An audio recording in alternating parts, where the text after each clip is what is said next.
relevancia de la infraestructura verde para reducir el riesgo de desastres. Les pedimos por favor su apoyo para mantener su micrófono en mute y al final vamos a abrir un espacio para preguntas y respuestas para cualquier duda que vayan teniendo. Muchas gracias por acompañarnos y voy a dar la palabra a mi compañera Aide Zamorano, gerente de sustentabilidad de Zurich, México, para arrancar el evento.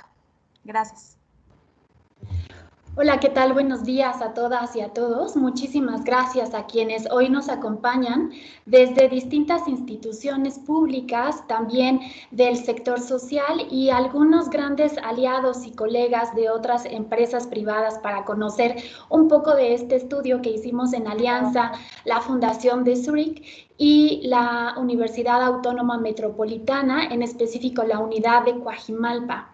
Bueno, les quiero platicar un poquito, seré muy breve en esta introducción. Nosotros desde Zurich, en especial desde la Fundación, tenemos una inversión social en resiliencia ante inundaciones alrededor de 17 territorios en el mundo. Y derivada de esta experiencia que hemos tenido la fortuna de implementar en México, muy en específico en el estado de Tabasco, es que hemos aprendido que, bueno, hay infraestructuras verdes que nos ayudan a reducir el riesgo de desastre.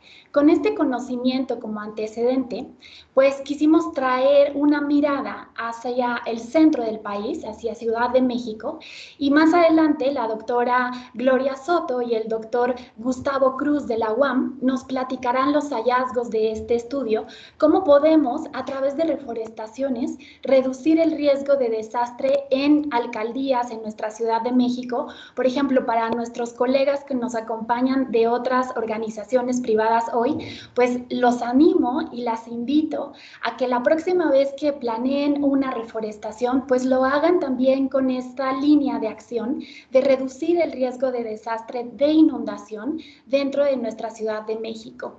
Y bueno, sin más preámbulo, les dejo la palabra a Brenda Ávila, nuestra coordinadora del programa de resiliencia ante inundaciones de Cruz Roja Mexicana, para conocer un poco más del programa. Muchísimas gracias y bienvenidas y bienvenidos.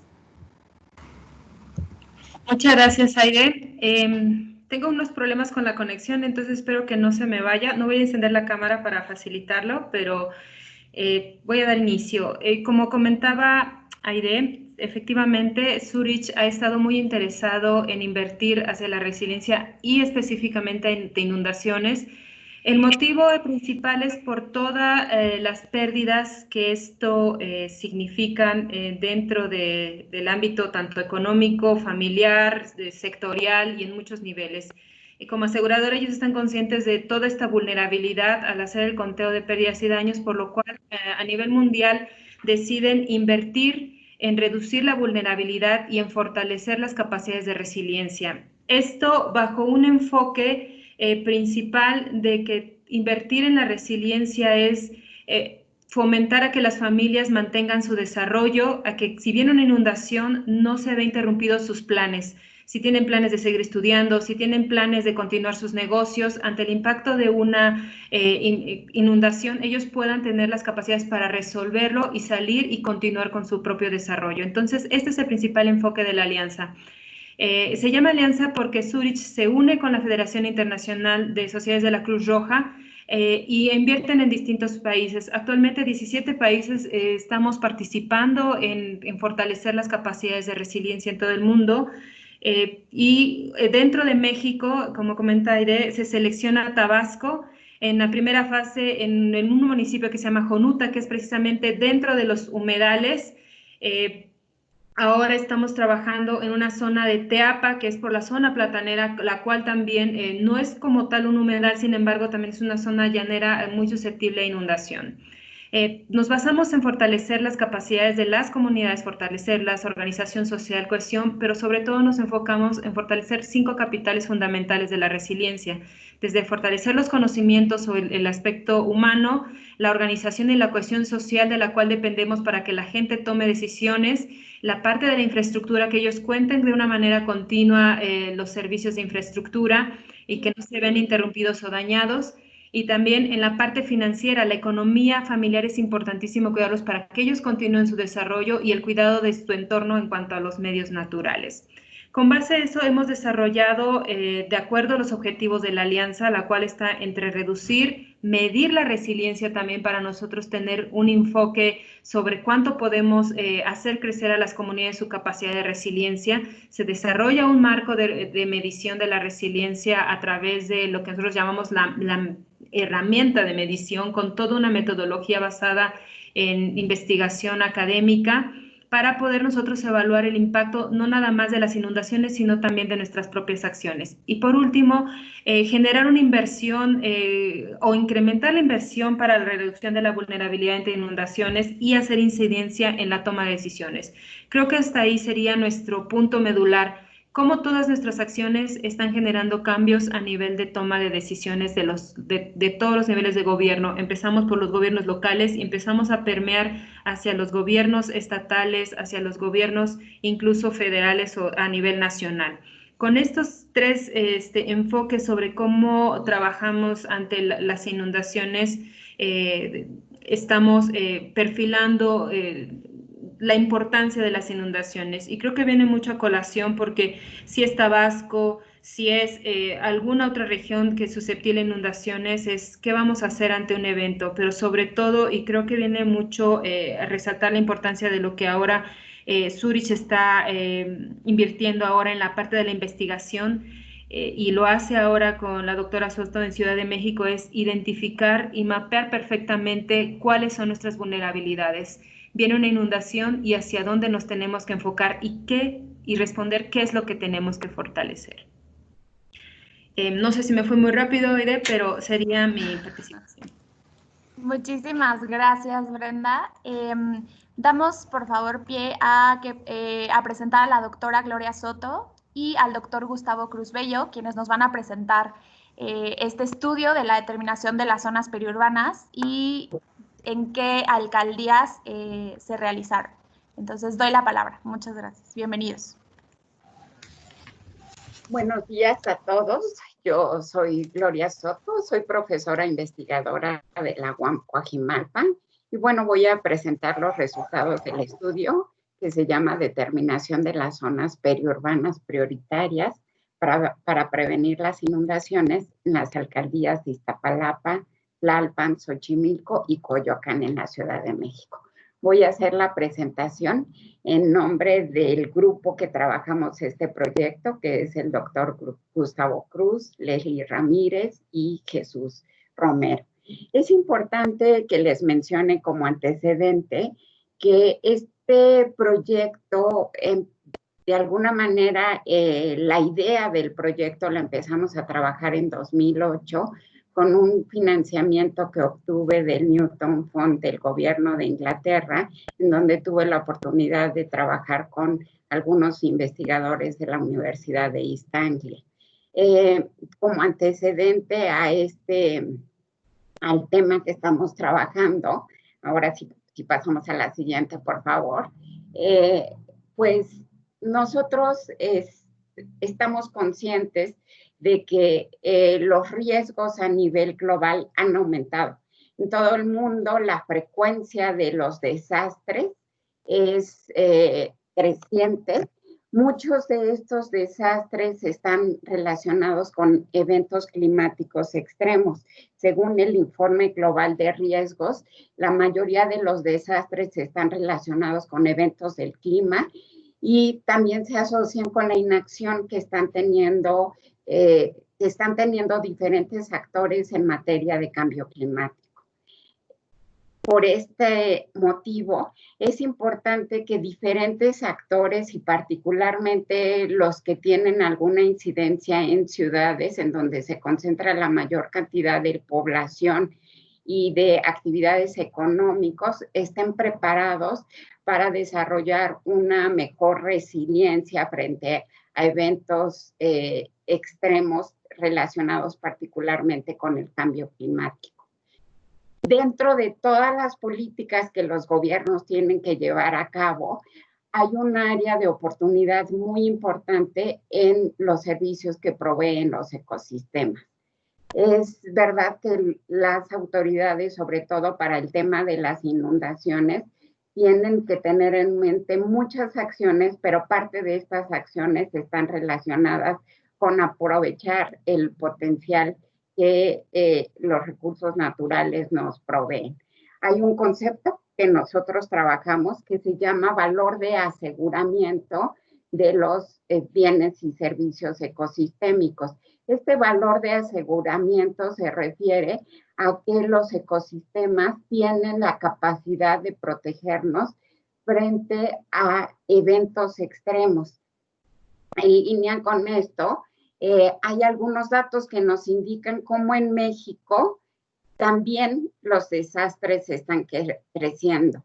Un indicador de esto es que, por ejemplo, las declaratorias de desastres relacionadas con el clima han aumentado. Por cada evento geológico, pensemos en los terremotos, hubo 13 desastres relacionados con el clima y el costo de estos desastres fue 10 veces mayor en el periodo de 99-2017. Con esto en mente, pues el objetivo del estudio fue definir las zonas periurbanas con mayor potencial de ser intervenidas a través de reforestaciones para reducir la magnitud de las inundaciones en el suelo urbano en 4 alcaldías de la Ciudad de México, Iztapalapa, Tlalpan, Xochimilco y Coyoacán. Pasamos a la siguiente.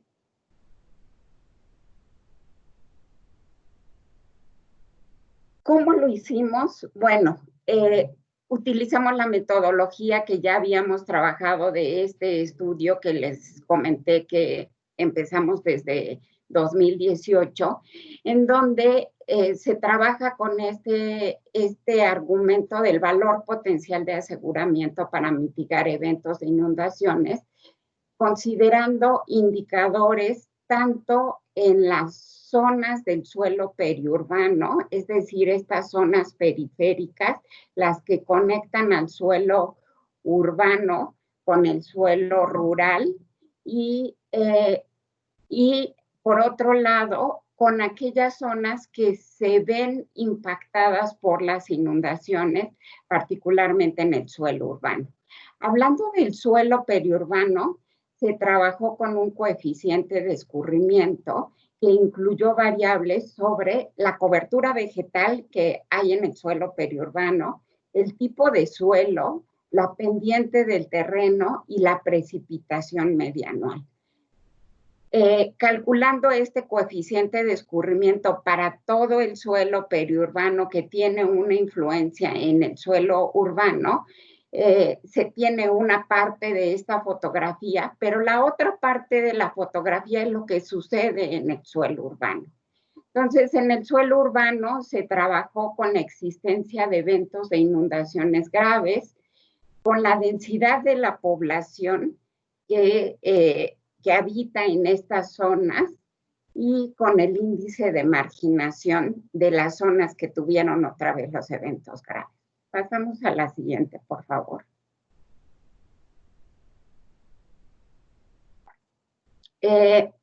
Los resultados. Bueno, pues se ubicaron 110 colonias en el suelo urbano que han tenido inundaciones graves o que las tuvieron en el año 2017 y 2018. La información la obtuvimos del Sistema de Aguas de la Ciudad de México y también de la Secretaría de Finanzas de la Ciudad de México. Un dato interesante para mencionar aquí es que la Ciudad de México es, hasta donde nosotros sabemos, la única que cuenta con una política pública en donde hay un aseguramiento para aquellos actores que se ven afectados por inundaciones. Y esta información la tiene particularmente la Secretaría de Finanzas de la Ciudad de México. Lo que encontramos es que en estas colonias que se presentaron eventos graves, hay 172,000 viviendas, la mayoría están en Iztapalapa y Tlalpan.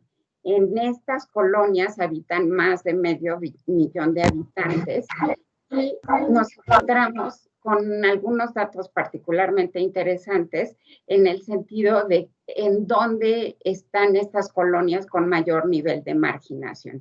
Todo esto se puede ver de manera espacial.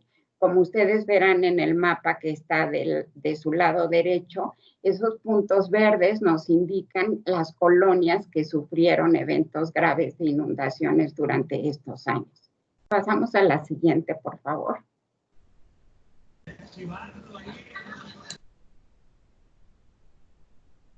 Ahora, ya una vez ubicado en la diapositiva anterior, vimos el suelo urbano. Ahora, yéndonos al suelo periurbano, que es finalmente en donde se propone tener las intervenciones, como yo les comentaba, se calculó el coeficiente de escurrimiento en todo el suelo periurbano, que tenía una influencia sobre el suelo urbano. Lo que se generó es una serie de mapas. Hay ahí una serie de polígonos en donde se ubica espacialmente tanto las zonas que tienen potencial para reducir los escurrimientos hacia las zonas urbanas, como las vías de comunicación, así como una serie de datos socioeconómicos de la población que vive en esos lugares. Del lado izquierdo de su pantalla verán que hay una serie de mapas justamente en donde se está ubicando espacialmente los polígonos en donde se recomiendan las intervenciones, y de su lado derecho, algo que creemos que puede ser muy útil, es que la información puede visualizarse a través de Google Earth para ver las características de la zona, para saber cómo se puede llegar a estas zonas. También hay datos asociados sobre las comunidades que viven cerca de estos lugares. Lo que encontramos, por ejemplo, es que hay 101 localidades rurales cercanas a estos polígonos, en 6 alcaldías de la Ciudad de México y en un municipio del Estado de México. Las comunidades que se asientan en estos lugares muestran varios indicadores preocupantes en términos de marginación, y pensamos nosotros que pues esto da la oportunidad de que estas comunidades puedan ser visibles hacia las acciones que todos los actores que estamos en este medio urbano, nos demos cuenta de que tienen una importancia significativa para la seguridad de la Ciudad de México. Y pasamos a la siguiente, por favor. Finalmente, algo que nosotros estamos viendo aquí es que hay una serie de datos muy interesantes. Por ejemplo, con este coeficiente de escurrimiento, nosotros sabemos que estos polígonos tienen, cuando llueve, hay un escurrimiento de entre el 6 y el 78% del agua de lluvia que se escurre hacia las zonas bajas, y cuando se tuvieron estos eventos graves de inundaciones, lo que nos encontramos es que la mayoría de las colonias pues se inundaron 1 o 2 veces, pero nos encontramos un caso en donde hubo 6 inundaciones graves. En el suelo periurbano, en cambio, nos encontramos con 1982 polígonos que son potenciales de recibir una intervención, con una superficie de 9.810 hectáreas. Y estos polígonos los definimos porque tienen una prioridad alta y muy alta de proveer un beneficio hacia las zonas urbanas. Esta prioridad se dio con base en algunos indicadores como el coeficiente de de escurrimiento, pero también la cercanía a las zonas afectadas y la altitud del terreno. El tamaño de estos polígonos, pues tenemos polígonos muy pequeños, el más pequeño tenía 0.14 hectáreas, pero hay un polígono, por ejemplo, que tiene 1.440 hectáreas, con una media de 5 hectáreas. Finalmente, algo que resaltamos en el informe es que el interés que puede haber por restaurar servicios ecosistémicos por parte de diferentes actores puede detonar alianzas.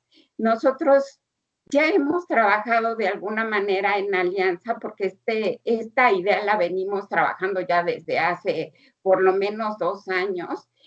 Se han sumado algunos actores que conocen ya los resultados de este estudio y nosotros pensamos que Zurich y la UAM Coajimalpa con esto está contribuyendo a dar información que puede ser valiosa para diferentes actores y que finalmente puede ayudar a construir resiliencia y a formar una ciudad más segura. Pues con esto termino mi intervención. Muchas gracias. Muchas gracias a la doctora Soto. Los que vayan teniendo dudas o preguntas, por favor, ayúdenos usando el chat para que nosotros podamos irlas recabando. De todos modos, como les comenté al principio, para los que se han sumado en estos momentos, vamos a abrir el espacio para preguntas y respuestas y también los medios de comunicación que nos acompañan, si nos pueden ayudar poniendo de qué medio nos acompañan, nos ayudaría también mucho.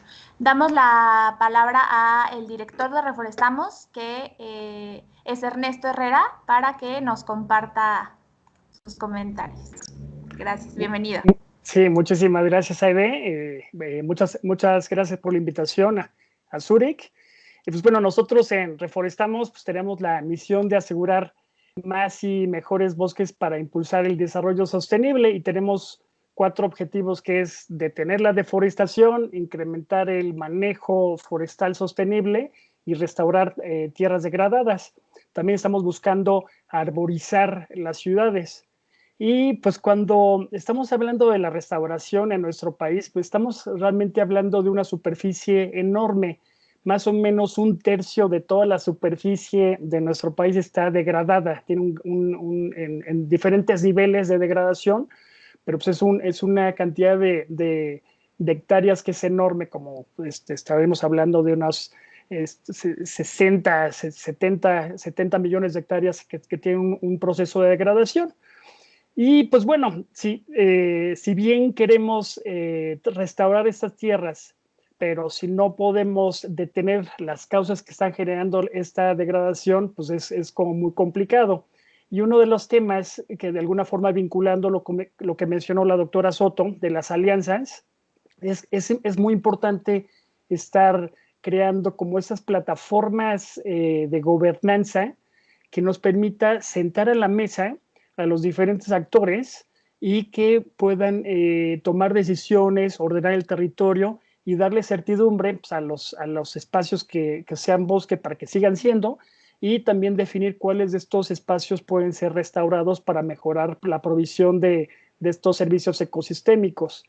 Y esas plataformas pues pueden ser muy diferentes, puede ser desde una unión de ejidos y comunidades que se pueden poner de acuerdo para ordenar su territorio, o pueden ser los municipios que hacen una alianza, hacen una junta intermunicipal, y esto permite también estar alineando los subsidios de una forma más inteligente y de esta manera estar realmente deteniendo la deforestación y atendiendo y estar manejando el territorio de una mejor manera.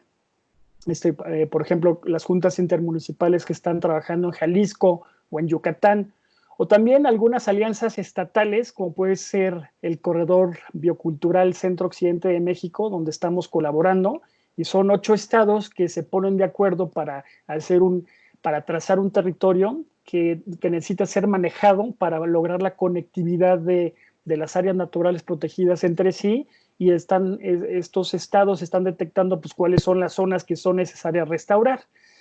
También hay alianzas con el sector privado. Nosotros trabajamos a través de nuestra iniciativa Mejores Alianzas, Mejores Bosques, vinculamos a más de 200 empresas para estar realizando acciones de restauración.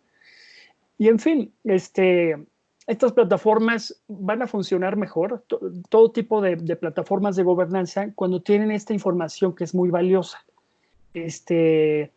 Por eso yo quiero aplaudir la iniciativa de la Fundación Zurich de estar trabajando con la UAM de Coajimalpa, con la doctora Soto y con el doctor Cruz, para sacar esta información que es súper valiosa, porque estas plataformas pues realmente lo que están careciendo son los recursos económicos para poder hacer la implementación de estas estrategias.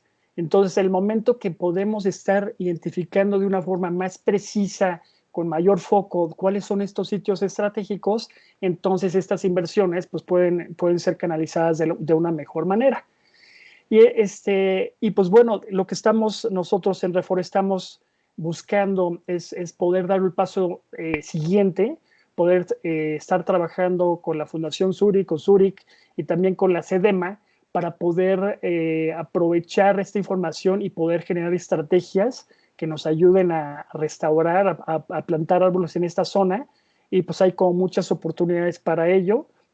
Hay también pues bastantes retos pues de gobernanza, pero pues bueno, si vamos juntos diferentes sectores, podemos estar trabajando de manera coordinada, y también podemos generar una plataforma de colaboración para las personas, para los ciudadanos, para que también ellos nos echen la mano y hacer posible esa proyección que nos presenta la doctora Soto. Muchísimas gracias y pues estamos aquí, seguimos en la conversación. Muchas gracias. Muchas gracias, Ernesto. Ernesto Herrera, director de Reforestamos. Y damos la palabra a Norlan García. Él es director de Resiliencia de la Secretaría de Gestión Integral de Riesgos. Bienvenido, Norlan, y te damos la palabra. ¿Qué tal? Muchas gracias a Zurich, muchas gracias a Aide por la invitación a comentar esta iniciativa. Pues la verdad es que esta iniciativa le viene bien a la Ciudad de México, porque sin duda el fenómeno de la inundación es, junto con el sismo, pues el peligro que históricamente más afecta a la Ciudad de México. Y si tomamos en cuenta, en un contexto de cambio climático, pues el periodo de ocurrencia y la presencia de este fenómeno son por mucho el fenómeno que los habitantes de la Ciudad de México y las mismas autoridades deben enfrentar año con año. Importante resaltar que la historia de esta ciudad está ligada al tema de las inundaciones desde que nuestros antepasados decidieron hace más de 500 años fundar la gran ciudad de Tenochtitlán, en lo que ahora es la Ciudad de México.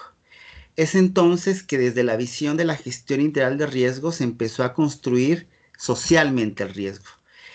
Los datos históricos señalan que, por ejemplo, el día 21 de septiembre de 1629, una lluvia violenta y torrencial descargó sus aguas durante 36 horas continuas en la ciudad, y es una de las inundaciones que también hacen un parte en la historia de la ciudad. Pues el volumen proveniente de aguas de los lagos Zumpango, San Cristóbal y Texcoco, pues que se encontraban por el nivel de la ciudad, pues descargaron sus excedentes en cascada. Hay una carta que el rey de España, el arzobispo Manso y Zúñiga, le escribió, que murieron cerca de 30,000 personas y que prácticamente la ciudad permaneció bajo el agua 5 años después. Es por esto que días después, el 22 de octubre de 1629, el arzobispo Manso fue consultado por el virrey respecto a qué acciones se pudieran tomar para resolver este problema grave de las inundaciones, y le comentó que primero habría que ver si quedaba aún ciudad para preservar, pues de lo contrario convenía más cambiarla de sitio. Es así que esta construcción social e histórica del riesgo por inundaciones en la Ciudad de México se puede resumir, como ya lo bien comentamos, desde una construcción social por más de 500 años, asentamientos que se fueron reproduciendo en lo que ahora es la zona que ocupaba el antiguo lago de Texcoco. La superficie de la zona urbana ha crecido más de 15 veces respecto a lo que era tan solo a mediados del siglo XX, o sea, se ha urbanizado 15 veces en cerca de 70 años, y por lo anterior, la infiltración de la lluvia se ha reducido significativamente. A esto tenemos que tomar en cuenta que el aumento de la población urbana requiere entonces de requerimientos de infraestructura hidráulica, lo que provoca obviamente grandes inversiones en su construcción y operación. Adicionalmente, tenemos una gran paradoja. En la Ciudad de México, además de que se inunda constantemente, también nos falta el agua. Entonces, al sobreexplotar el manto acuífero, se generan hundimientos diferenciales del terreno, los cuales comprometen el funcionamiento de esta infraestructura hidráulica que se ha construido por años para mitigar el riesgo por inundación. Así, la Ciudad de México ha emprendido desde hace mucho tiempo una serie de acciones con el fin de reducir esta vulnerabilidad histórica frente a las inundaciones y sobre todo emprender políticas públicas que favorezcan la construcción de resiliencia. Prueba de ello, y por mencionar solo una de las grandes obras que se han construido en la Ciudad de México para evitar que el fenómeno de las inundaciones afecte a todos los habitantes del área metropolitana, fue el drenaje profundo de la Ciudad de México, que inició el 13 de agosto del 2008 y fue inaugurado el 23 de diciembre del año pasado. Es una construcción que no se ve, que está a más de 50 metros a nivel por abajo del suelo, pero que permite en esencia evitar las inundaciones en la zona metropolitana del Valle de México. Sin embargo, esto no es suficiente. La resiliencia exige acciones transversales y para construcción exige también la vinculación, como lo llamamos desde la Secretaría de Gestión Integral de Riesgos y Protección Civil, la vinculación de las 3P, es decir, el sector privado, público y la participación social. Y aquí es donde tengo que reconocer el esfuerzo que ha hecho Zurich por incentivar este estudio que nos presenta la doctora Soto, que hay que recordar también que la resiliencia no es una agenda de gobierno, no es una agenda de Estado, es una agenda de la sociedad en su conjunto y donde todos en ella debemos participar. Específicamente, la Secretaría de Gestión Integral de Riesgos y Protección Civil de la Ciudad de México ha elaborado el Atlas de Riesgos de la Ciudad, en el cual se encuentra disponible dentro de muchos de sus módulos el Registro Único de Situaciones de Emergencia, que es una base de datos que registra los encharcamientos desde 2006 y creo que la doctora Soto la ha consultado y que además nos muestra información relacionada a las personas lesionadas o las situaciones de emergencia que pudieron haberse presentado, ubicándolos espacialmente en un punto específico. Además de esto, el Atlas de Riesgos de la Ciudad de México también encontramos módulos de indicadores de peligro, exposición y vulnerabilidad a nivel de área geoestadística básica, que hasta ahorita es la más pequeña con la que cuenta el INEGI, pero queremos llegar a nivel de colonia, y donde se ubica, donde podemos ubicar geográficamente, espacialmente hablando, el grado de peligro de inundaciones que va desde más alto hasta pasando por alto, medio y bajo. Esta información que se genera a nivel de área geoestadística base también considera el sistema expuesto, por lo cual es una útil herramienta para detectar población, número de viviendas, escuelas, hospitales, bancos, gasolineras, hoteles, entre otros. Sin duda, las inundaciones también requieren de un enfoque de resiliencia urbana que incluyan las características de la misma. Con esto quiero decir que la estrategia tiene que ser inclusiva, donde un amplio grupo de personas, de instituciones y de sectores participa en la resolución de problemas. No olvidemos que más de un 50% de las inundaciones se generan por un componente antrópico, es decir, por el simple hecho que las personas tiramos basuras y saturamos las coladeras donde se va el agua. Del mismo modo, la resiliencia ante inundaciones deberá ser reflexiva, es decir, que busque capitalizar las experiencias del pasado para la toma de decisiones, como se han estado estableciendo, como lo platicamos en un principio. La resiliencia urbana y la estrategia para ser resiliente a esta ciudad ante inundaciones tiene que ser integrada, porque cualquier estrategia que se implemente para mitigar el riesgo deberá ser el resultado de esfuerzos continuos, pero solo complementarios. Y aquí es donde me detengo para platicar un poco sobre esta parte de la iniciativa que pretende este estudio, que es reforzar el tema de la reforestación para mitigar el riesgo de desastre. Es con ello que la resiliencia también tiene que ser ingeniosa, porque deberá contar con múltiples iniciativas desde diversos enfoques, y esto es uno de ellos. No es solo la construcción de infraestructura para evitar las inundaciones, sino que desde qué otros parámetros, desde qué otras iniciativas, en este caso, desde la conservación del medio ambiente, podemos reducir el riesgo por inundación. Es así que lo que busca este estudio es dar una opción más a una resiliencia inclusiva, reflexiva e integrada para evitar el riesgo de las inundaciones y hacer de la Ciudad de México una ciudad segura, sostenible y resiliente. Muchísimas gracias a todos. Muchísimas gracias, Norlang, por tus comentarios, y vamos a dar la palabra a la Alejandra López Rodríguez. Ella es directora de Planeación y Coordinación del programa Cosecha de Agua de Lluvia en SEDEMA. No sé si por ahí nos escuchas, doctora. Sí, hola, buenos días, buenas tardes a todas y todos. Buenas tardes. Adelante, muchas gracias, bienvenida. Muchas gracias, Aide, y colegas que organizan este conversatorio. La verdad es que leí con mucho interés los materiales que nos compartieron, gracias a la doctora Soto y colegas que comparten esta investigación. El propósito de mi intervención es nada más compartir algunas de las iniciativas que se están avanzando desde la Secretaría del Medio Ambiente de la Ciudad de México, algunas que seguramente conocen y se asocian más directamente con este tema, como el Reto Verde, que recientemente superó la meta de 10 millones de árboles y plantas que se había establecido para 2019 y 2020.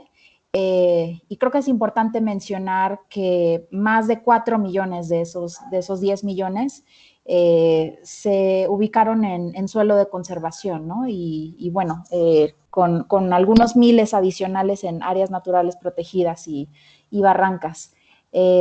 Alineado, por supuesto, con esta idea de aumentar los servicios ecosistémicos y al final del día la resiliencia de la ciudad ante inundaciones.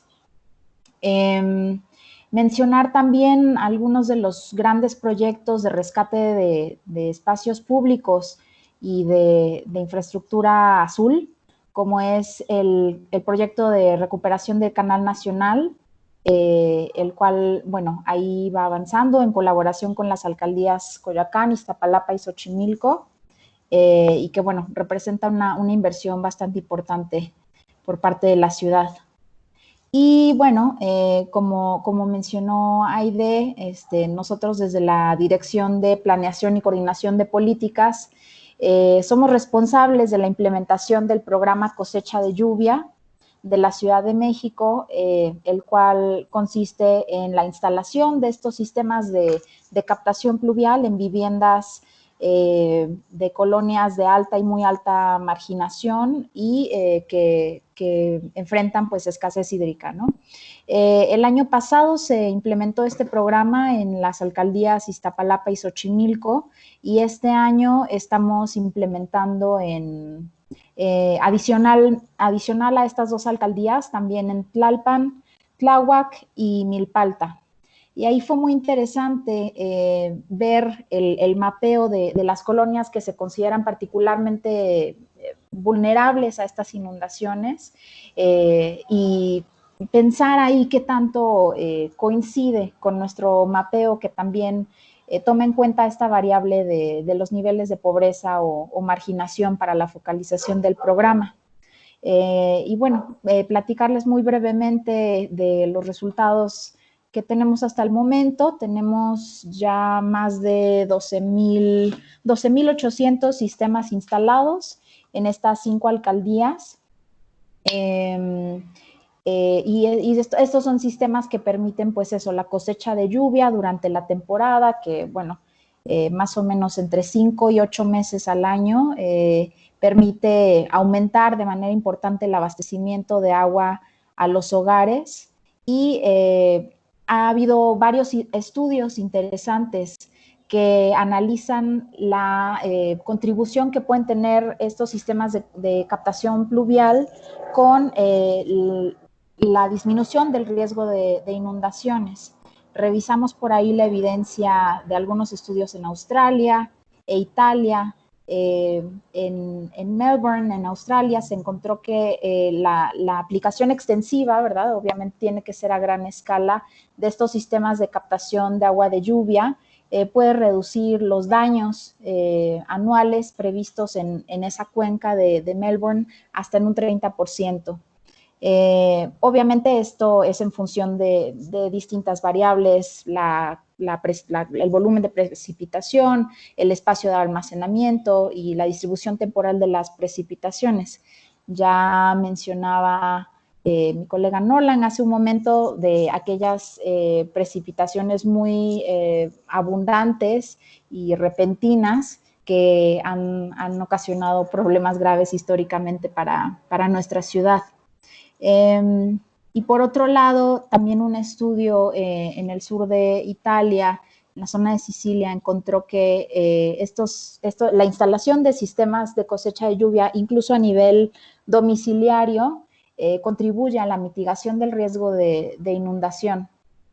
Y nuevamente, esto está muy relacionado con la cantidad de lluvia, pero teniendo una buena capacidad de almacenamiento y una buena distribución espacial de los sistemas, es interesante ver la contribución que puede tener esto a la mitigación del riesgo de inundaciones.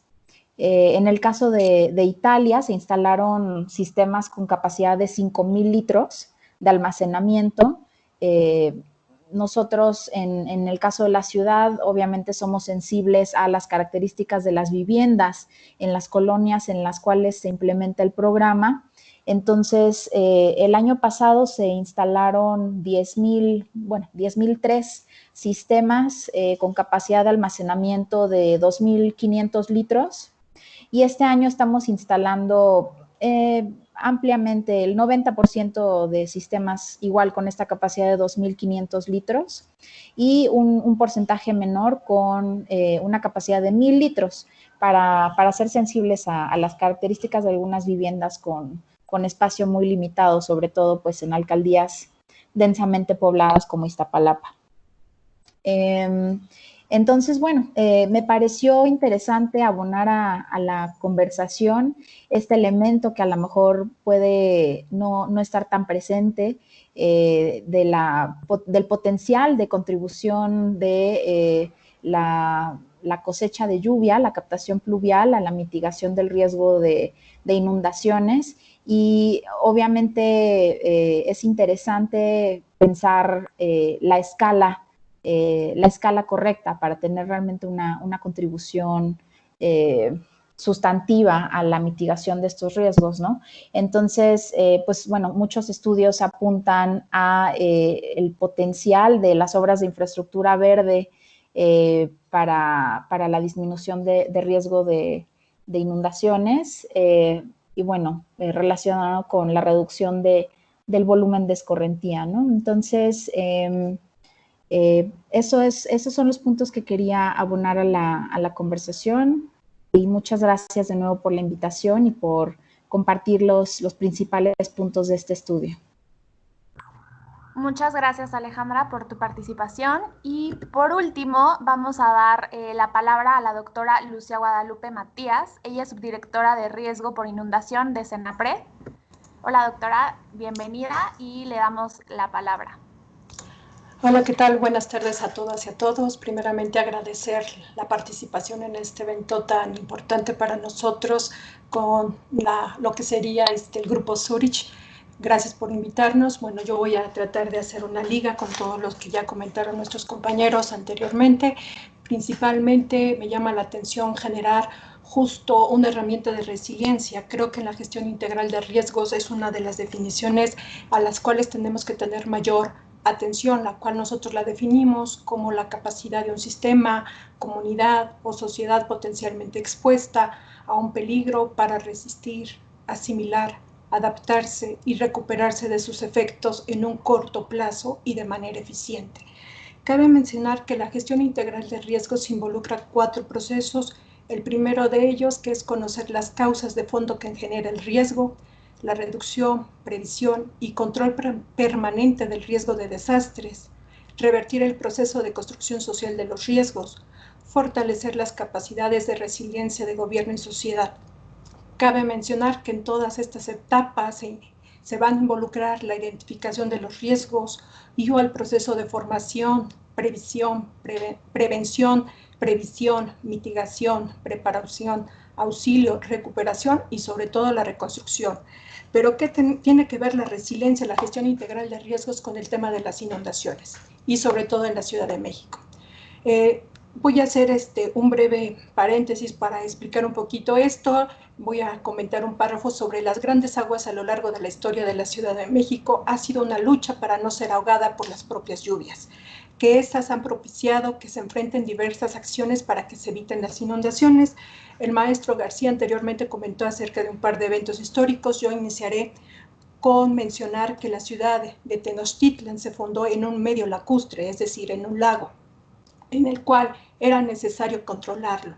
Tuvimos inundaciones importantes en 1446 y 1449. Esta última dio origen al Albarradón de Netzahualcoyo. ¿Qué quiere decir esto? Esta fue una obra hidráulica que permitía controlar el paso de agua de los lagos y evitar las inundaciones, y por lo tanto quedó dividido el lago de México y el lago de Xochimilco. Durante el verano de 1553 llovió por más de 20 horas, ocasionando el desbordamiento del lago de Texcoco. El 22 de septiembre de 1629, que es el evento que ya comentó el maestro Norland, no lo voy a repetir, pero sí el de 1856, que se presentaron inundaciones de hasta 3 metros de altura en la Ciudad de México. En 1951, ya en el siglo XX, ocurrió el desbordamiento del Gran Canal, construido durante el Porfiriato. Y dentro de los últimos eventos que tenemos registrado y que estamos haciendo liga con el estudio de la doctora, donde mencionaba que los eventos de lluvia mayores a 70 milímetros son muy pocos o han sido mínimos los eventos que ella ha tenido registrado. Ya les comento que el 15 de junio de 2018, una precipitación de 72.6 milímetros ocurrida allá cerca de la estación, o más bien sobre la carretera, lo que sería la calzada Ignacio Zaragoza, nos generó un caos, ahora sí que un caos vial a lo largo de esta importante vía en el oriente de la Ciudad de México. Y bueno, esa es una de las grandes lluvias que nos han generado de verdad inundaciones en los últimos años. Pero ¿qué es lo que estamos haciendo en el Centro Nacional de Prevención de Desastres? Bueno, comentarles que llevamos un proyecto que se llama Catálogo de Inundaciones Históricas, de los cuales cada año, durante ya llevamos 5 años generando este producto, estamos identificando cuáles son los sitios con mayor frecuencia de inundación.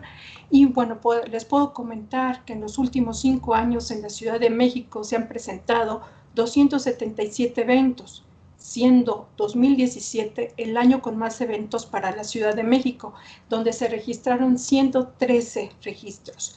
¿Qué quiere decir esto? 2017 lo empezamos a investigar hablando climatológicamente, con lo que decían que si el cambio climático nos va a estar generando mayor número de eventos. Yo solamente les puedo decir que el año 2017 fue un año neutro y que al final del año 2017 teníamos una transición del fenómeno de la Niña. Entonces, ¿qué quiere decir con esto? Tuvimos un año bastante húmedo y prueba de ello fue que justo la Ciudad de México dejó sus efectos, ¿no? Y durante el 2020 ya llevamos 32 eventos de inundaciones en lo que va del año. En estos últimos meses, ustedes pueden observar que justo el 31 de julio, hace pocos días, hubo una lluvia bastante intensa en el sur de la ciudad, donde tuvimos problemas de inundación en algunos pasos a desnivel, aquellos que están sobre Tasqueña, sobre Portales, son de los pasos a desnivel que, bueno, yo tengo varios años de pasar sobre esa importante vía y por lo menos el de Portales no lo había yo visto con un nivel de agua mayor a los 40 centímetros. Entonces, ¿qué quiere decir esto? Tuvimos una tormenta intensa, una lluvia que también nos dejó los efectos que les acabo de mencionar, y con ello, justo ese día, se activó el protocolo de lluvias que nuestros compañeros de la Comisión Nacional del Agua, a través del organismo local de la Ciudad de México, pues activaron todas las tareas de acción, de prevención y atención a esta emergencia. Pero, ¿qué es lo que tenemos que hacer? Y como ligando con los estudios que mostró la doctora Soto y también con las tareas de reforestación que comentaba nuestro compañero que me precedió, Ernesto, pero sobre todo también Alejandra, que comentaron acerca sobre los procesos o las tareas que nos llevan a reforestar y conservar todos los recursos ecosistémicos. Principalmente tenemos que recordar que nuestra gran ciudad tuvo un proceso de urbanización donde se han disminuido todas las zonas boscosas o áreas verdes, y que estos procesos de reforestación son sumamente necesarios para preservar la naturaleza en la cuenca. Cabe mencionar que en los estudios de la doctora Soto, que habla principalmente sobre las alcaldías de Xochimilco, de Tlalpan, son de las alcaldías que requerimos con urgencia la reforestación de las zonas altas de estas dos cuencas, la que está sobre la alcaldía de Xochimilco y la de Tlalpan. Todo ello porque requiere también de algunos esfuerzos adicionales, y aquí retomo lo que dijo la doctora Alejandra, necesitamos, y esa es una de las tareas principales, necesitamos hacer esfuerzos adicionales, como va a ser la captación de agua pluvial principalmente, si es posible, en las viviendas, debido justo a lo que ya se comentaba, que tenemos también un periodo de escasez en algunas de las alcaldías que la doctora mostró, como la alcaldía de Iztapalapa, donde es la zona con mayor crecimiento de población, y no nada más de población, sino de centros comerciales, comercios en general, donde estos también requieren una importante cantidad de agua para poder salir adelante. Entonces, creo que esta liga de captación de agua con la de reforestación en estas alcaldías que están presentando parte de este estudio son necesarias y debemos llevarlas a cabo como parte del proceso de la gestión integral de riesgo.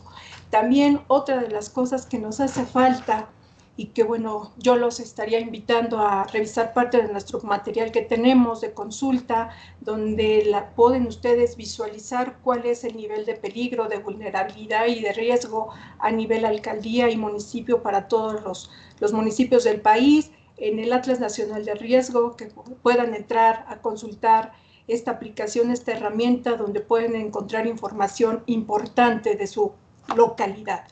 También otro de los trabajos de colaboración que se requieren con urgencia dentro de la gestión integral de riesgo van a ser los trabajos para rehabilitar las presas, represas y barrancas que tenemos en la Ciudad de México.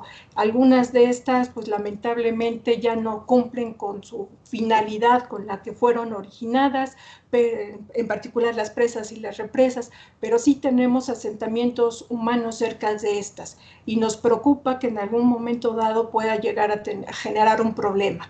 Y sobre todo las barrancas también, donde en algunas ocasiones, en una gran mayoría, tenemos asentamientos humanos dentro de estas barrancas, que una vez que se lleguen a presentar lluvias tan intensas como las que ya mencioné, nos puedan generar problemas en los asentamientos que se localizan dentro de estas. Pero sobre todo, y ligando justo parte de los estudios, los resultados del estudio de la doctora Soto, donde ella identificó ciertos sitios con mayor frecuencia de inundación, yo creo que uno de los trabajos que nos urgen de verdad tener sería mejorar los pronósticos de lluvia a nivel local. Yo sé que es un trabajo arduo por nuestro Servicio Meteorológico Nacional, pero la Secretaría la Secretaría de Gestión Integral de Riesgos de la Ciudad de México tiene un departamento de meteorología donde de verdad necesitamos tener estos pronósticos de lluvia a nivel local que cada vez sean mucho mejores para poder, pues ahora sí que atender a todas estas situaciones, pero sobre todo alertar a la población para que no pasen por estas zonas donde se tienen ya algunos indicios de que pueda haber problemas, ¿no? Pero sobre todo, ya una vez localizados esos sitios con mayor frecuencia, y si yo tengo un mejor pronóstico de precipitación, pues la gente puede hacer algo para poder, ahora sí que minimizar la vulnerabilidad o mitigar la vulnerabilidad ante las inundaciones. Con esto, creo que traté de englobar parte de lo que nuestros compañeros han comentado. Me uno a las felicitaciones del estudio que realizó la doctora Soto y todo el grupo de la Universidad Autónoma Metropolitana. Creo que es un estudio que vale la pena revisar, pero sobre todo utilizar los productos de para poderlos pues aplicar dentro de la gestión integral de riesgo. Por mi parte sería todo. Muchas gracias. Muchas gracias a la doctora Lucía Matías, subdirectora de Riesgo por Inundación de Senapred. Hemos terminado este conversatorio. Vamos a dar inicio a la sesión de preguntas y respuestas. Por aquí ya tenemos un par que nos han llegado. Entonces, bueno, quien también quiera abrir micrófono, siéntase libre de hacerlo si tienen alguna pregunta o alguna duda para alguno de nuestros ponentes. Por aquí, Miriam nos pregunta, felicidades por la presentación de mis compañeros de la UAM. Mi pregunta es, ¿cuáles serían los servicios ecosistémicos que la preurbanidad puede restaurar en beneficio de la ciudad y de qué manera la ciudad puede contribuir a cuidar y gestionar el cuidado de estos bienes y servicios? ¿Quiénes serán los principales actores sociales? No sé si la doctora quiera contestar esta pregunta, la doctora Gloria. Sí, claro que sí. Bueno, los servicios ecosistémicos que se restauran, los que nos dedicamos al tema de sustentabilidad, con mucha frecuencia hablamos de que los servicios ecosistémicos están divididos en servicios de provisión, de regulación, culturales, y específicamente de los que estamos hablando aquí son de los servicios de regulación. Sabemos que la conservación de los ecosistemas periurbanos tienen muchos beneficios, pero particularmente cuando hablamos de regulación nos referimos a que los ecosistemas como los bosques, en este caso que se encuentran en las áreas periurbanas, como están en las partes altas, se reduce y se retrasa los flujos de escurrimientos de agua y con esto se reduce el riesgo de inundación en los asentamientos humanos que se encuentran aguas abajo, en comparación con otros lugares donde no existe este servicio ecosistémico. Lo que nosotros estamos viendo es que en particular la Ciudad de México, al tener zonas altas, al ser un valle, lo que tenemos que manejar de manera cuidadosa si queremos reducir los riesgos es pues justamente las zonas altas de este valle para reducir los flujos que escurren hacia las zonas bajas. En cuanto a los actores, en realidad creo que varios de los que aquí han participado son justamente parte de estos actores, pero los actores son múltiples. Los actores, por supuesto, son autoridades en diferentes oficinas que manejan diferentes áreas como riesgos, agua, manejo de recursos naturales, pero también hay actores, evidentemente, que están trabajando en la construcción de resiliencia en el sector privado y en el sector social, que me parece que deben de estar involucrados. Y sobre todo, no debemos de olvidarnos de las personas que viven en los lugares. Estos son actores fundamentales y en la medida en que se construyan alianzas con estos actores se va a tener éxito en las políticas. Ya mencionaba Ernesto esta cuestión de que no es, saber las áreas que tienen este potencial para reducir las inundaciones es solamente el primer paso. El siguiente paso es saber cuál es la viabilidad de trabajar en estas áreas y para eso se necesita contactar a las comunidades que viven en esos lugares y en la medida de lo posible que ellos también obtengan beneficios de la restauración de sus ecosistemas. Muchas gracias, doctora. Doy la palabra a Aide para que nos dé sus comentarios. Hola Pau, muchas gracias. Bueno, en atención a la pregunta que nos hicieron, también pues nosotros desde Zurich queremos comunicar que primero este estudio es público, está totalmente disponible para quien requiera que le compartamos los hallazgos que la UAM nos ayudó a comprobar muy en específico en la zona de Ciudad de México y que también estamos haciendo un llamado a que nuestros colegas, a nuestros pares en sustentabilidad o responsabilidad social en otras marcas, en otras compañías, pues la siguiente vez que estén planeando un evento de reforestación, lo hagan con el entendimiento de pues que se puede ayudar a reducir el riesgo por inundación si se reforestan las zonas periurbanas. Y en este mismo tenor, pues quisiera comunicarles que nosotros vamos a poner un fondo semilla desde la Zurich Foundation para que a través de Reforestamos, pues vamos a poder empezar a incidir en ciertas zonas que ya Gloria y Gustavo y el resto de su equipo nos ayudaron a identificar, pues para ayudar a mediano y a largo plazo, ayudar a construir la resiliencia. Bien lo decían por ahí Norland, la doctora Matías de Senapred, no hay una sola forma de hacer resiliencia, ¿no? Y entonces esta solución que nosotros estamos presentando hoy con este estudio es una de las formas de hacer resiliencia. Lo relevante es traer que la gestión integral de riesgos también incluye a los sistemas verdes, a los sistemas del ecosistema tal cual. Y bueno, antes también quisiera agradecer pues profundamente las participaciones de todos nuestros aliados y aliadas que hoy aceptaron participar con nosotros. Muchísimas gracias a la doctora Matías del Senapred, a Alejandra López de la Secretaría del Medio Ambiente de Ciudad de México, por supuesto también a Norland García de la Secretaría de Gestión Integral de Riesgos y de Protección Civil, a Ernesto Herrera, director de Reforestamos, y por supuesto también a Brenda Ávila, nuestra coordinadora del programa de resiliencia ante inundaciones desde la Cruz Roja Mexicana. Quise hacer este agradecimiento al final porque al inicio de este foro pues nos enfocamos a hablar y a presentar todos directamente pues las voces desde cada una de nuestras organizaciones, pero muchísimas gracias por haber aceptado y bueno, yo me pongo en silencio otra vez para darle paso a quien tenga más preguntas sobre este estudio. Muchísimas gracias. Muchas gracias, Aide. Por acá tenemos otra pregunta de Fanny Franco de ADR.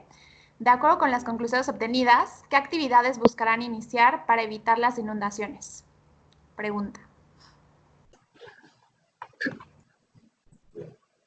Si quieren, yo puedo contestar. Gustavo Cruz. Hola, Gustavo, gracias.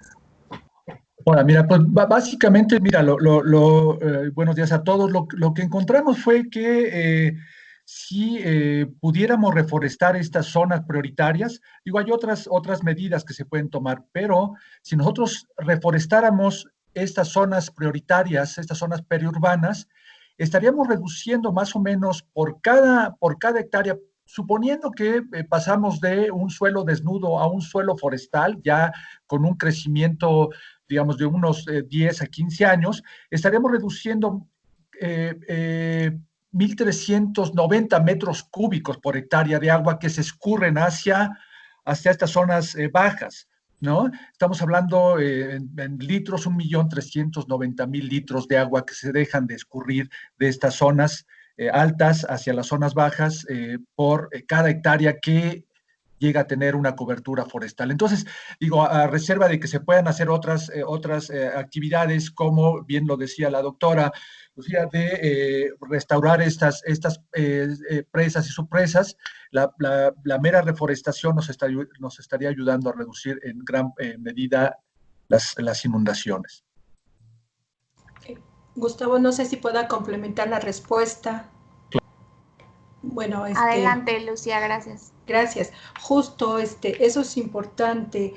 Si nosotros reforestamos la parte alta de la cuenca, las inundaciones que vayamos a tener en las zonas bajas van a ser de menor magnitud.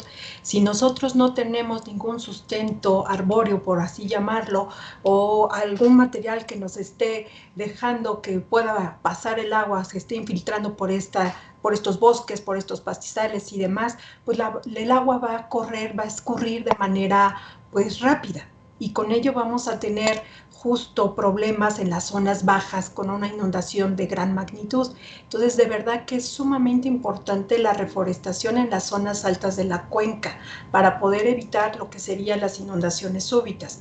Nosotros en la Ciudad de México a lo mejor van a decir, tenemos inundaciones súbitas. Yo nada más les comento que justo como nuestro territorio de la Ciudad de México es muy heterogéneo, las características fisiográficas son muy diferentes y el estudio de la doctora lo está tomando en cuenta. Justo la pendiente del terreno es un factor importante si yo no tengo una cubierta vegetal que esté protegiendo la zona alta. Entonces, de verdad que sí vale la pena la reforestación en las zonas altas y urge de verdad esa reforestación. Gracias. Gracias, Lucía. Por acá tenemos otra pregunta de Mauricio Escalante. Nos pregunta, ¿cómo se podría involucrar la comisión? No, perdón, empieza. Sería lo siguiente, ¿cómo se involucrarán las comunidades locales en estas tareas de reforestación y conservación?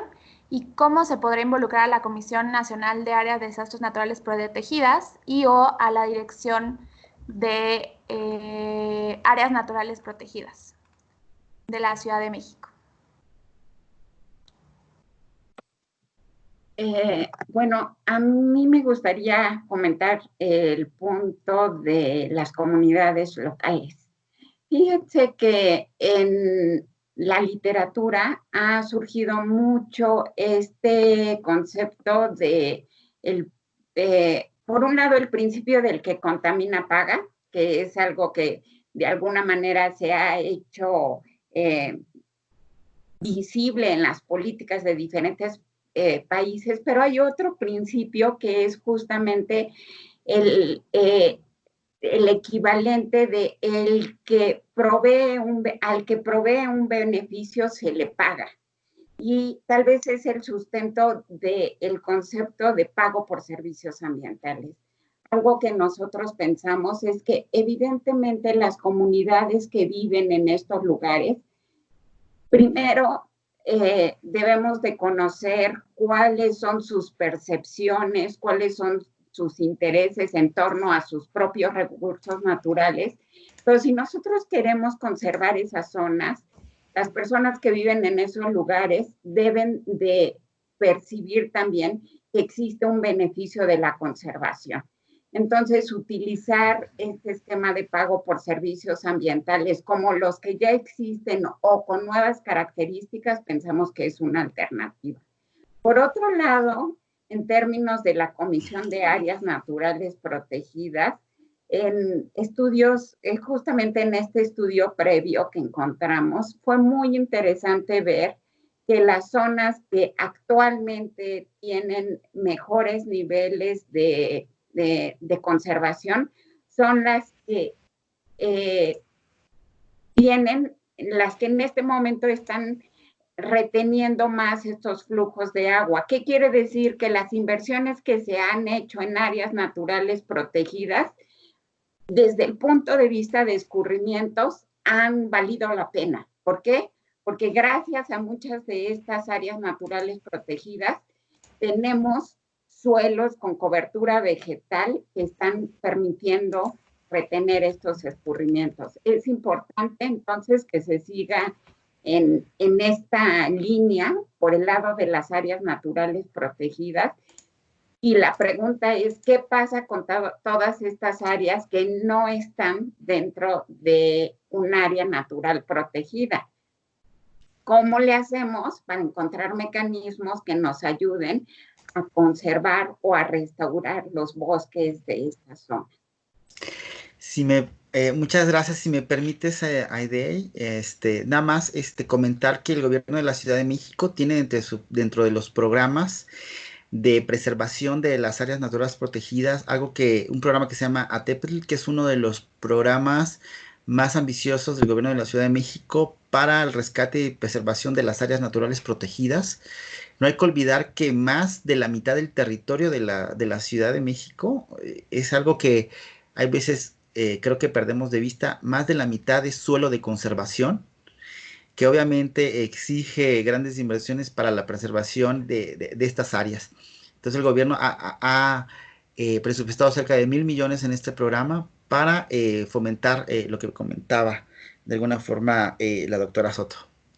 Gracias. Y si me permiten, acá reforestamos. Ahí me gustaría complementar también estos mensajes. Claro, en términos de las acciones, el programa que nosotros manejamos, que se llama Mejores Alianzas, Mejores Bosques, nos permite organizar a jóvenes para que a su vez organicen a más jóvenes y de esta manera ir generando talento que nos ayude a poder realizar una serie de acciones de restauración en las áreas naturales protegidas que están cercanas a las ciudades. Entonces también la doctora Soto mencionó como la importancia de involucrar a las personas de las localidades. Algunas personas viven muy marginadas y necesitan pues, medios de vida que les permita pues, hacer compatible pues, sus actividades con la conservación o con la restauración, pero también reconocer que estamos en una zona muy urbana y hay también la oportunidad de vincular a la ciudadanía a estos jóvenes, que pueden ser jóvenes que estudiaron carreras de biología o ingenieros forestales y que podríamos también estar dando medios de vida para que se conviertan en los brazos para poder movilizar a su vez a miles de voluntarios que pudieran estar realizando las acciones en estas zonas estratégicas que se identificaron. Entonces, esto lo hacemos a través de Mejores Alianzas, Mejores Bosques, y pues realmente lo ideal es que podamos estar armonizando los diferentes programas, tanto públicos como privados, como de la sociedad civil, para poder pues ir juntos y generar sinergias y eficiencias para hacer ese tipo de restauraciones muy efectivas. Muchísimas gracias. Gracias, Ernesto. Por aquí tenemos otra pregunta de Betty Romero. Pregunta, ¿con qué acciones se puede apoyar especialmente en esta época de confinamiento que estamos viviendo?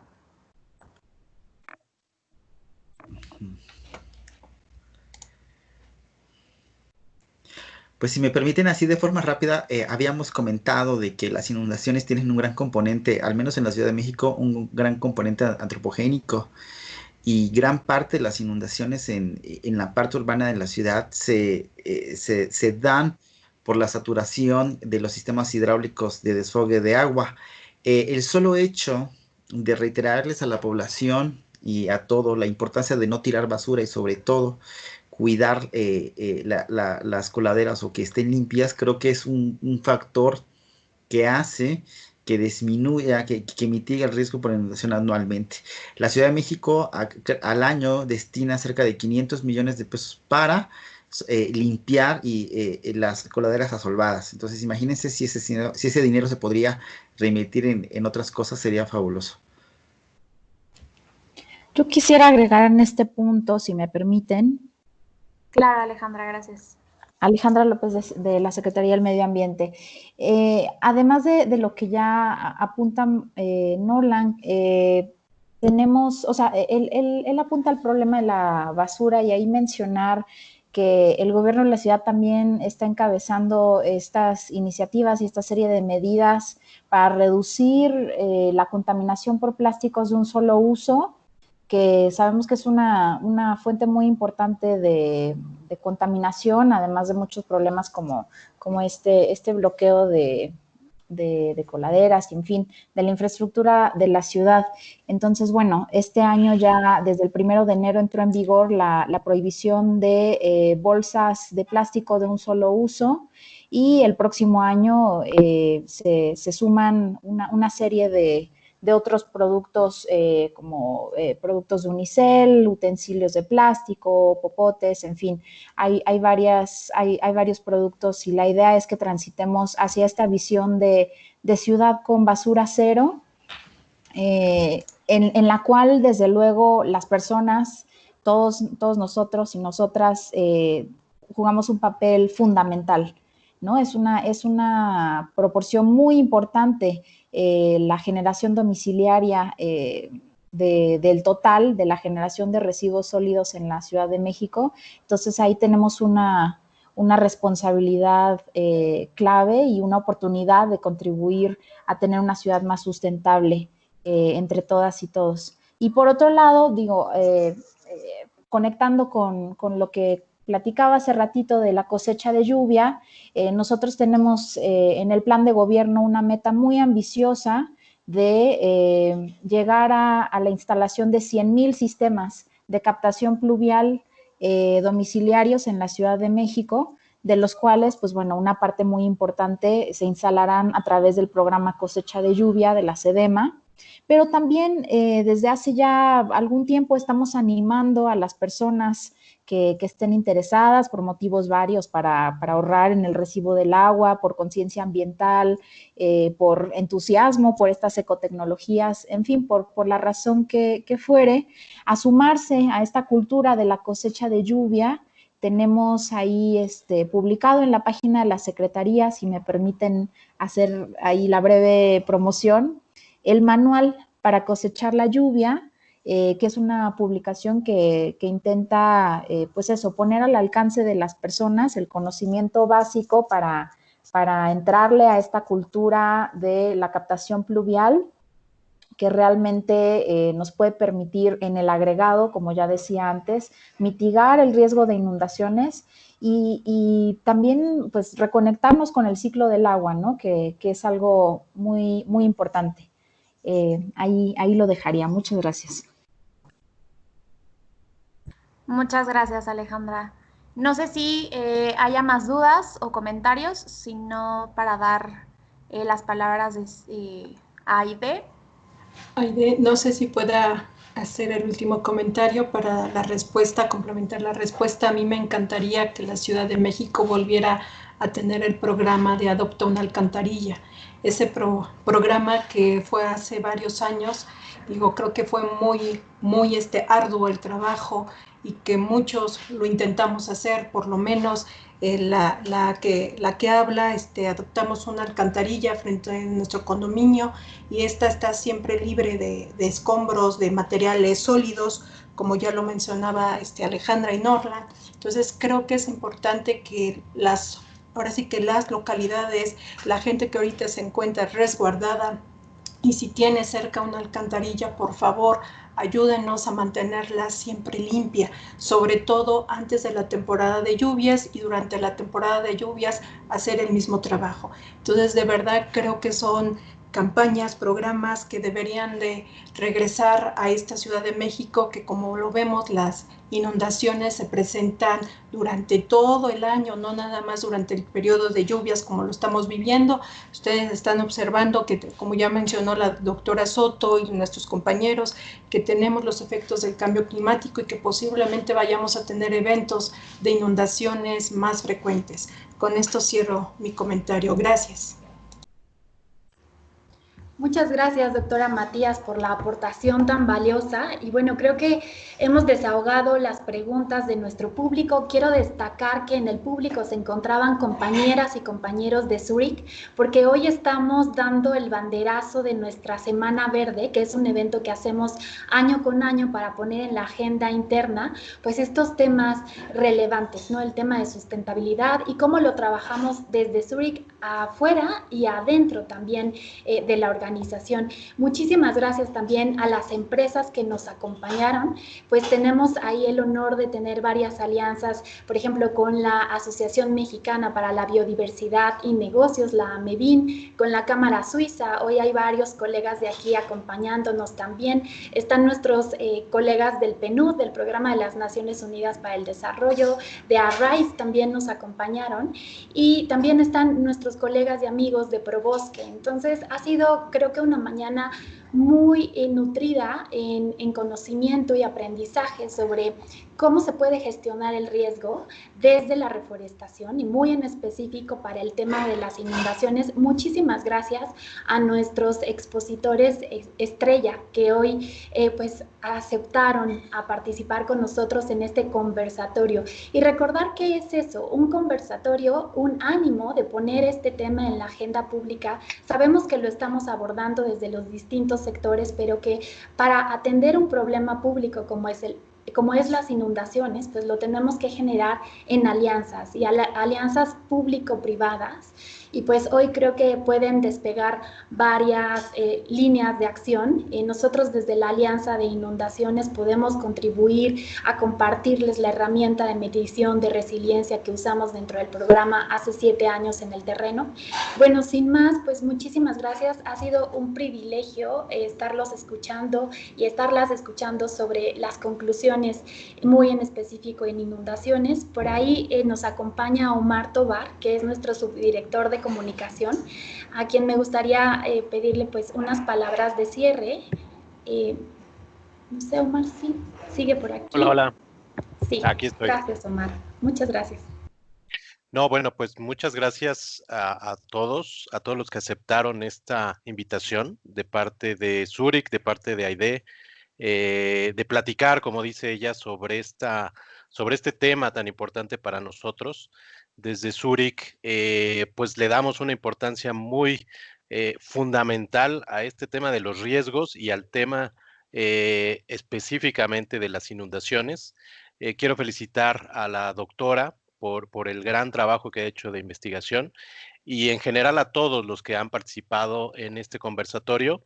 Estoy seguro que a través de este tipo de alianzas y de este tipo de acciones estaremos beneficiando a mucha gente, en este caso a la Ciudad de México. Y bueno, nosotros seguimos en este tema, con este tema de riesgos, repito, con este tema de inundaciones. Y bueno, nada más agradecerles esta participación, agradecerle a Aide por reunir a este, diría yo, grupo de, como decía ella, grupo de estrellas en la materia para platicar al respecto. Y bueno, muchas gracias y adelante con este tipo de iniciativas. Y bueno, como saben, en Zurich estamos muy pendientes de lo que sucede con este tema y abiertos a cualquier tipo de alianza. Muchas gracias, Aide.